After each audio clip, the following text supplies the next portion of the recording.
just ignore it. This was a child, a 10-year-old. These kids it's just so inconceivable that you would not do something about that.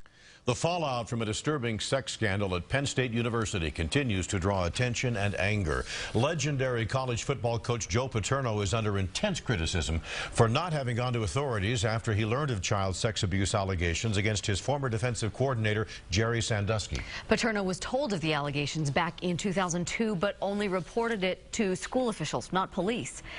Adding to the frustration and shock are accusations that legendary coach Joe Paterno may have been part of a cover-up.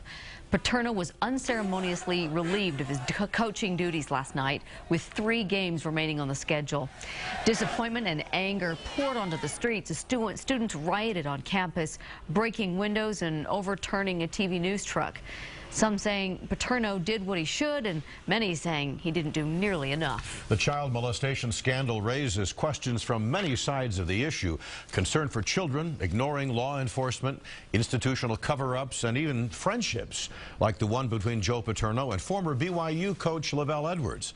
News specialist Carol Makita has been looking into the ethical side of this story and joins us now. Carol. Bruce, for decades, Lavelle and Patty Edwards have considered Joe and Sue Paterno good friends. The Edwards told me today that they have recently written to them and extended the hand of friendship. But what happened at Penn State nearly a decade ago was a crime that went unreported to police, and that is in itself a crime. It was quite surprising, for that action to be taken. Lavelle Edwards is talking about his friend Joe Paterno being fired last night.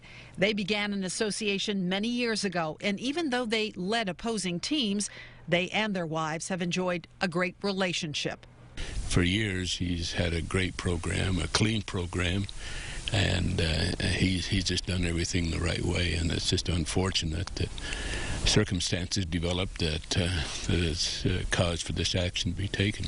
My heart aches for Sue because I know she's devastated. So I know that her strength and her love for her husband and her religion will help her over this hard time in her life. And just wish her nothing but love and appreciation. Good friends are good friends. But the Penn State child sexual abuse scandal highlights a culture of institutional protection. Part of why people protect the institution is really because they're protecting themselves, because they're a part of the institution. And if the institution is threatened, then they're somehow threatened. What this Penn State story should have been about is protecting the most vulnerable among us.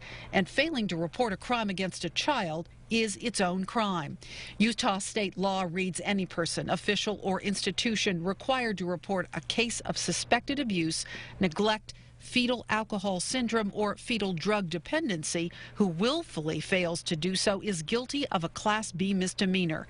Therapist Julie Hanks says reporting crime can require courage.